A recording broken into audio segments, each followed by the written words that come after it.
Okay guys, what we're going to look at today are periodic relations. Now, when we use the word periodic, what we're talking about is something that happens repeatedly, or it happens over and over again in the same way. Okay, so an example is we have our lessons at school. Okay, in a lot of schools we call them periods. Okay, and that's because they keep happening in the same pattern every day, or every week, or every fortnight. Okay, girls have their periods. Okay, it's because that same cycle happens every 4 weeks or 5 weeks.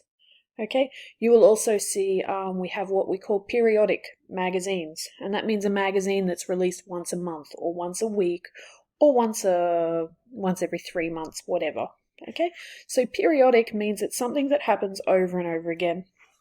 All right, and so what we're looking at is basically cycles. Okay, so periodic relations are usually some sort of cycle. Okay, now for this one, what we're going to do is we're going to start off by just looking at a periodic relation and how we get it. And I'm going to do this using GeoGebra. Okay, then we're going to look at the details, the maths behind it. Today and in this lesson, we're only giving you an introduction to this. This is to really support you next year, mostly for the Wisconsin B students. But we do want the Wisconsin A students to also have some experience of it. Okay. So this is GeoGebra.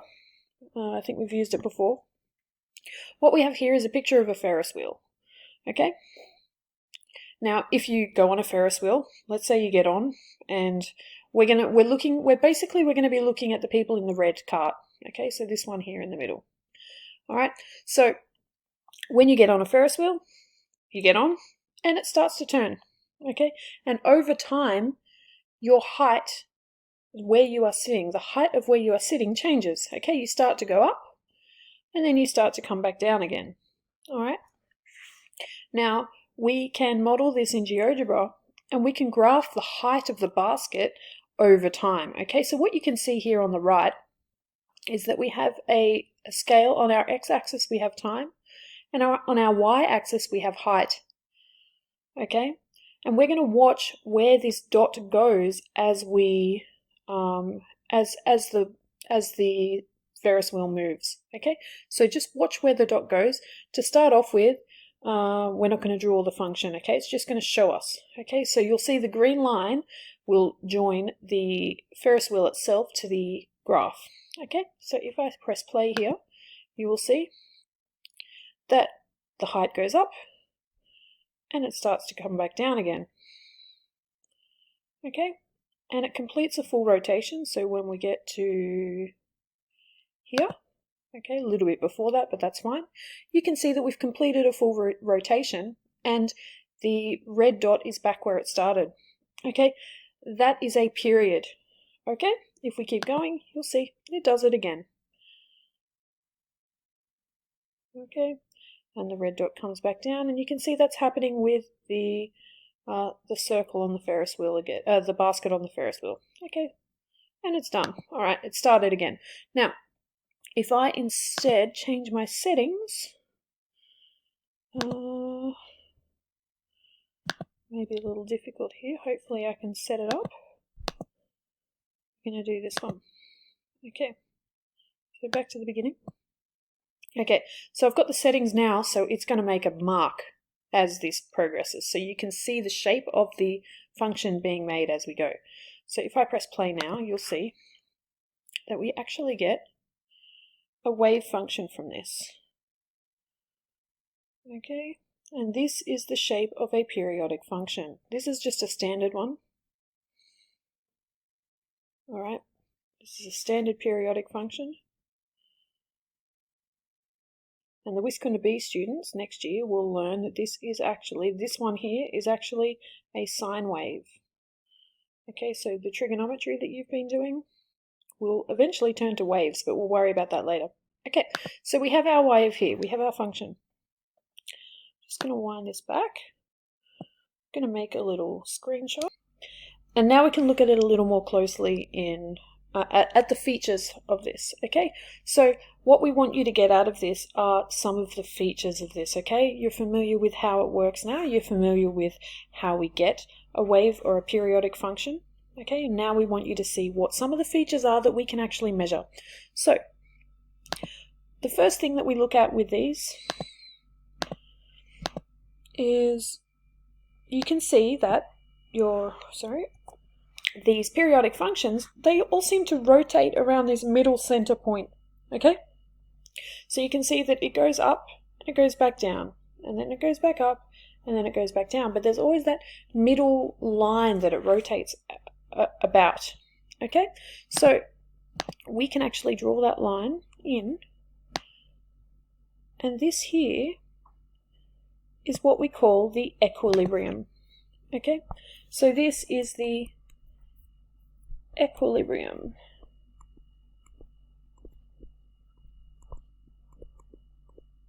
Okay, and equilibrium just means balance. Okay, so you'll see it probably in biology.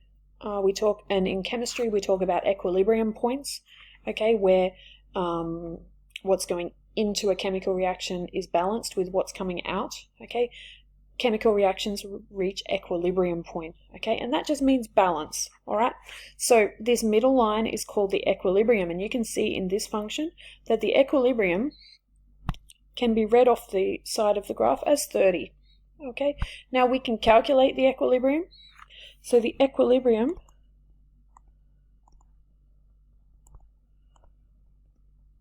is just the average of the highest and the lowest point. Okay, so it's just the highest point plus the lowest point divided by 2. Okay, in this case our highest point is about 55, so 55 plus the lowest point is 5 divided by 2, which is 60 over 2, which equals 30. But as I said, in this case you can read it off the graph. However, it's important for you guys to also know where that comes from. Okay, so that's the equilibrium. Okay, the next feature that we look at with these is the distance from this top point down to the equilibrium. Okay, so this is the next feature that we look at, and this is called amplitude. Okay, this is the amplitude. Okay, so this just tells us how far from that equilibrium our function moves. Okay, so amplitude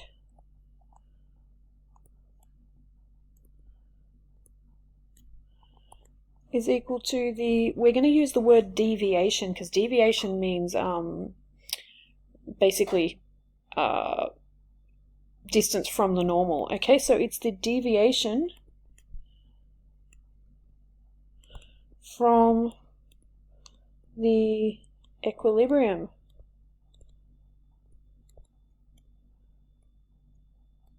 Okay, and in this case amplitude is quite easy to calculate because it's just the highest point minus the equilibrium. So it's the highest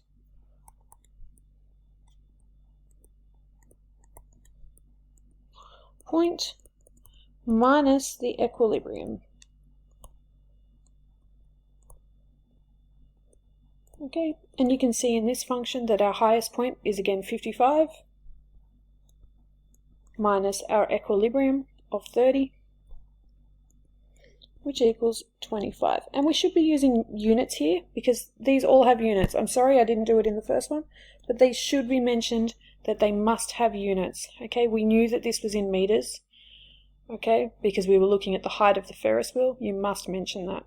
Okay, now the third feature that we look at, let's do this one in blue, okay, and that is the distance between the same 2 points on the function. Okay, so the top point to the next top point.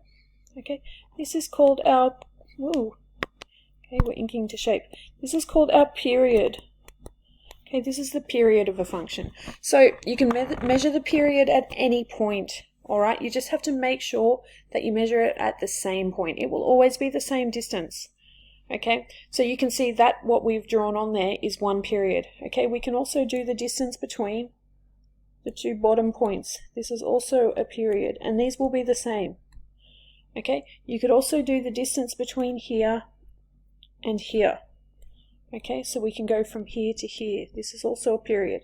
And you can't say it's the distance between 2 points of the same height, because this height here, this first point I've mentioned, is also the same as this next one. Okay, but that is not a full rotation. Okay, so but this is also a period. Okay, so a period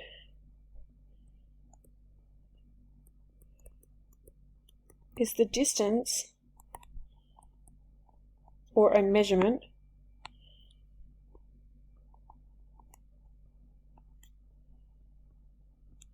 between the same point in a full rotation of the cycle. Okay, so this is called a period. All right, and as I said, you can measure that at any point as long as you stick to that same distance. So you can see in this case that for the Ferris wheel to do one full rotation, okay, the period was, so let's say this is about 5 seconds up to 25 seconds. So we know that in this case the period is equal to 20 seconds. Okay, and that is the period of our function. Basically, what we want you guys to be able to do is to get this kind of info out of a graph, or to get to be able to get similar information. Okay, we will put this in context. It's not always going to be just, oh, here's a graph, read it and tell us. You might need to give us some more information than that, but basically we want you to be able to see these kinds of things and work out the period, the amplitude, and the equilibrium. And that's basically it.